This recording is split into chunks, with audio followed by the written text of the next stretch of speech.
நேயர்கள் அனைவருக்கும் வணக்கம். ரேவதி சண்முகம் கவிஞர் சமையல் சேனல்ல இன்னைக்கு நம்ம பார்க்க போது ஒரு பேபி பொட்டேட்டோ மசாலா. இது சப்பாத்திக்கு ஏற்ற மாதிரி. நான் வந்து சப்பாத்தி இதெல்லாம் போட்டிருந்த போது நிறைய பேர் அதை எழுதினீங்க, இந்த சைட் டிஷ்ஷஸ் கொஞ்சம் வெரைட்டி காமிங்க அப்படின்னு. அதே மாதிரி பார்க்குற இடங்களே நிறைய பேர் கேட்குறீங்க, மேடம் சப்பாத்தி நிறைய பேர் வீட்டில் பிரியமா சாப்பிட்றாங்க, எனக்கு சைட் டிஷ்ஷஸ் நிறைய வேணும். ஸோ அந்த வகையில் இந்த நேற்று இந்த பேபி பொட்டேட்டோ வாசலில் காய்கறிக்கிட்ட பார்த்தேன். சரி அதை வாங்கி அது ஒரு மாதிரி பண்ணலாம்னு நினச்சிக்கிட்டேன். நல்லா வந்துருந்ததுங்க. ஸோ அதை தான் உங்களுக்கு இன்றைக்கி ஷேர் பண்ணுறேன். இதுக்கு நான் வந்து இன்றைக்கி எடுத்துருக்கிறது பார்த்தீங்கன்னா ஒரு பேக்கெட் வருது இல்லையா, அந்த ஒரு பேக்கெட் உருளைக்கிழங்கையும் வேக வச்சு தோல் உரிச்சிட்டு ரொம்ப பெருசாக இருக்காது ரெண்டாக கட் பண்ணிட்டேன். மீதியெல்லாம் சின்ன சின்னதாக இருக்கிறது அப்படியே முழுசாக வச்சுட்டேன். ஆனால் ஒரு ஃபோர்க் வச்சு ப்ரிக் பண்ணிக்கிட்டேன். அதாவது ஒரு ஃபோர்க்கை வச்சு சும்மா அங்கங்கே குத்திக்கிட்டேன். ஏன்னா அந்த உள்ள அந்த ருசி இறங்கணுங்கிறதுக்காக, அது உப்பு காரம் எல்லாம் இறங்கணும்ல, அதுக்காக. ஒரு பாத்திரத்தை எண்ணெய் காய வச்சுருக்கேன். இப்போ இதில் இந்த உருளைக்கிழங்க எண்ணெயில் போட்டு எடுத்துடலாம். நான் எண்ணெய் நிறைய வச்சுருக்கிறதுனால இதை அப்படியே போட்டுடுறேன். கொஞ்சம் நல்லா ஓரளவு ரொம்ப இதுவாக இல்லை, ஓரளவு கொஞ்சம் வறுபடணும், அப்போ தான் நல்லாயிருக்கும். உருளைக்கிழங்கு வந்து நான் யூஸ்வலாக வந்து சாப்பாட்டுக்கெல்லாம் பண்ணும்போது வீட்டில் பண்ணுறது வந்து எண்ணெய்க்கு கொஞ்சம் யோசனை பண்ணிவிட்டு, ஏன்னா எண்ணெய் ரொம்ப வேண்டாங்கிறதுனால வீட்டில் வந்து வறுத்துக்க மாட்டேன். ஆனால் வெளியில் இந்த ஆர்டருக்குலாம் பண்ணுறபோது பார்த்தீங்கன்னா எண்ணெயில் பொரிச்சு எடுத்துருவேன். இந்த எண்ணெயில் பொரிச்சு எடுக்கும்போது ஒரு எக்ஸ்ட்ரா ருசி கொடுக்கும். ஸோ அந்த மாதிரி பண்ணி என்னைக்காவது ஒரு நாள் வீட்டுக்கு அந்த மாதிரி பண்ணிக்கலாம். இந்த உருளைக்கிழங்கு பொரிச்சுட்டு பண்ணுற போதே ரொம்ப நல்லா இருக்கும்னா அதுதான் எனக்கு அதை பொரிச்சு சைட் டிஷ்ஷாக பண்ணலாமே. இது ஒரு 2 நிமிஷம் வெந்ததுக்கப்புறம் பார்க்குறேன். இது எடுக்க போகிறேன். இது வந்து ரொம்ப நான் வேக விடலை. மேக்ஸிமம் போனீங்கன்னா ஒரு 2-3 நிமிஷம் தான். நல்லா அதில் பரட்டி விட்டு வச்சுட்டேன். இப்போ இதை எடுத்துக்கலாம். இந்த அளவு கலர் மாறினா போதும்.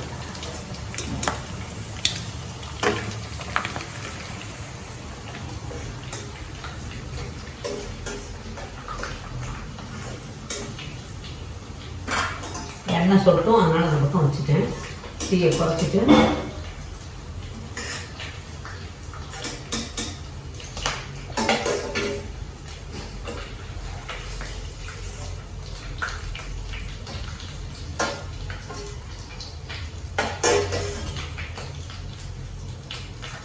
இப்போ இந்த எண்ணெயை காஞ்சிருக்கு இல்லையா, இதில் 3 வெங்காயம் நல்ல பொடியாக நறுக்கி வச்சுருக்கேன். நல்ல பொடியாக நறுக்கியிருக்கேன். இப்போ இந்த வெங்காயத்தை இதில் சேர்த்துக்கலாம். இந்த வெங்காயம் ப்ரௌனாக மாறணும், அதுதான் இதுக்கு ஃப்ளேவரே.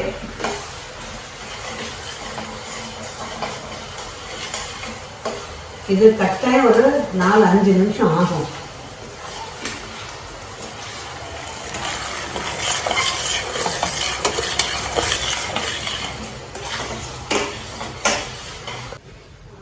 இப்போ பார்த்தீங்கன்னா தெரியும், நல்லா பொரிஞ்சிருச்சு பாருங்க. இது அப்படியே எடுத்துட்டு எண்ணெய் இழுத்துக்கலாம். நல்லா இவ்வளோ எண்ணெய் ஊற்றிட்டு வேணால் அது பொரிக்கிறதுக்காக தான். அதுக்கப்புறம் நம்ம வந்து எண்ணெய் ஃபுல்லாக இழுத்துருவோம். தாளிக்கிறதுக்கு மட்டும் தான் எண்ணெய் நெய் கலரும். இப்போ இது நல்லா பொரிச்சதை அதை எடுத்துடணும்.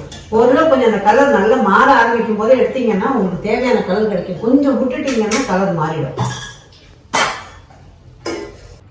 இப்போ நான் வந்து நல்ல எண்ணெய் எடுத்துட்டு அந்த வெங்காயத்தில் வெங்காயம் ட்ரையாக இருக்குது பாருங்கள். இதில் வந்து 1 டேபிள் ஸ்பூன் நெய்யும் ஒரு 1 டேபிள் ஸ்பூன் எண்ணெயும் ஊற்றிருக்கேன். இப்போ தக்காளி ஒரு 3 தக்காளி, பெரிய தக்காளி எடுத்திருக்கேன். ஒரு 10-15 முந்திரி பருப்பு இதில் எடுத்து ஒன்றா அரைக்கணும், அரைச்சிட்டு வந்துடுவோம்.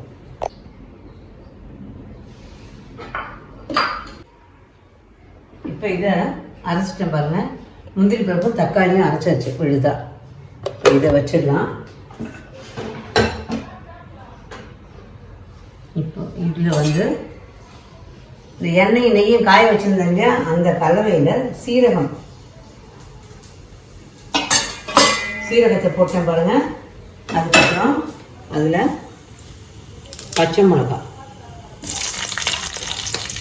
இப்போ இந்த பச்சை மிளகாய் வதங்கும் போதே இஞ்சி பூண்டு நல்லா தெளிச்சு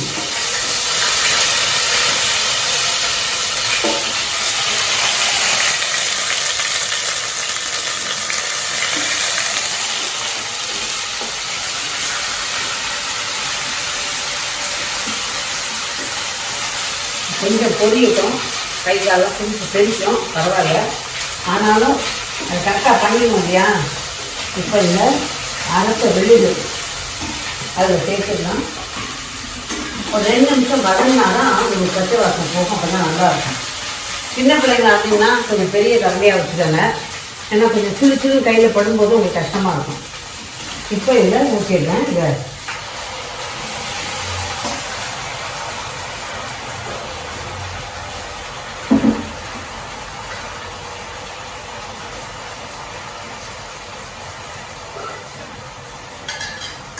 ஃபுல்லாக வழித்து ஊற்றிடலாம். இப்போ இது வதங்க ஆரம்பிக்குது இல்லையா? அந்த வதங்கிட்டு இருக்கும்போதே இதுக்கு மிளகாத்தூள் காரம் பார்த்துட்டு போட்டுக்கலாம். அது அவரோட விருப்பம். நான் இன்னைக்கு வந்து ஒரு ஸ்பூன் ஃபுல்லாக கொஞ்சம் ஏன்னா பச்சை மிளகாயும் போட்டுக்கிறதுனால தனியாத்தூள் அதுவும் நல்லா ஒரு டீஸ்பூன் ஃபுல்லாக போட்டுடுறேன். இதோட சீரகத்தூள், கரம் மசாலா. இது ஆக்சுவலாக பெரிய பட்டம் நீங்கள் வந்து இந்த ஹோம் ஸ்பைசஸ்ன்னு சொல்கிறாங்க இல்லையா, பட்டை, லவங்கம், ஏலக்காய்லாம், அது அப்படின்னு தாளிச்சிக்கலாம். நம்மளோட விருப்பம். பட் எனக்கு அது வாயில் படுறது பிடிக்காது. இப்போ இதில் கரம் மசாலா ஒரு டீஸ்பூன், கொஞ்சம் குறைய. இதில் சீரகத்தூள், நல்லா வறுத்து அரைச்ச சீரகத்தூள், அது ஒரு 3/4 டீஸ்பூன். அவ்வளோதான்.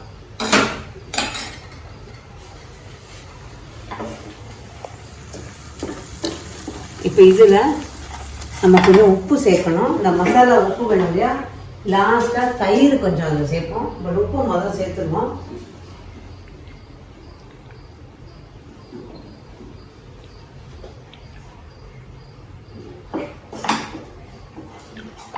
கொஞ்சம் வதங்கட்டும். இப்போ ஒரு வதங்கி இந்த எண்ணெய் வெளியில் தள்ளுது பாருங்க.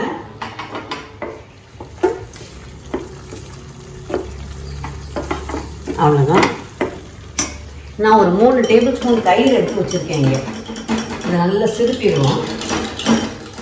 இது இருக்கட்டும். இதுக்கு இடையில இது நல்லா வதங்கிடுச்சு இல்லையா? இந்த வதங்கினதில் நம்ம இந்த கழுவி வச்சுருக்கேன் ஒரு ஏற்கனவே 3/4 கப்பு தண்ணி, அதை இதில் ஊற்றிடணும்.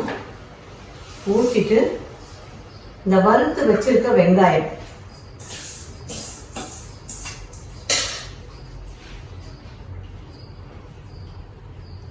லாஸ்ட்ல கொஞ்சம் மேலே போடுறதுக்கு வச்சுக்கலாம்.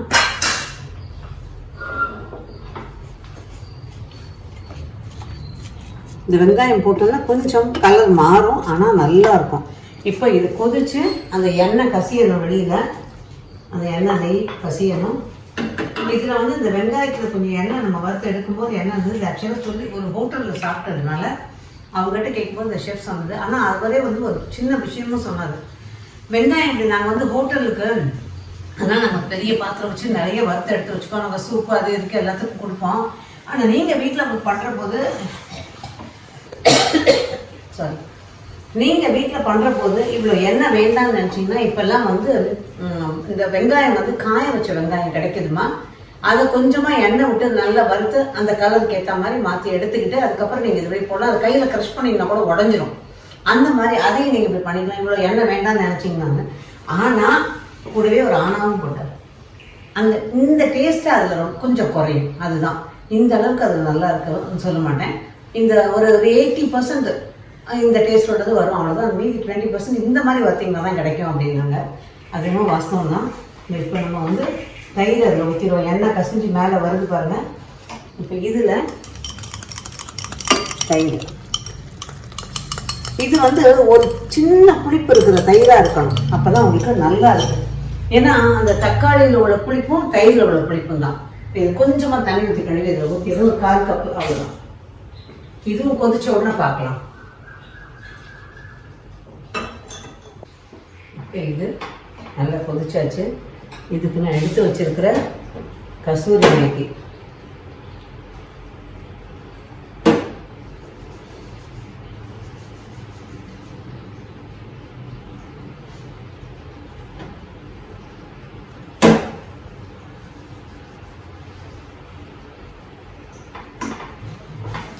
கூடவே நிறைய கொத்தமல்லி நிறைய போட்டிங்கன்னா தான் நல்லாயிருக்கும்.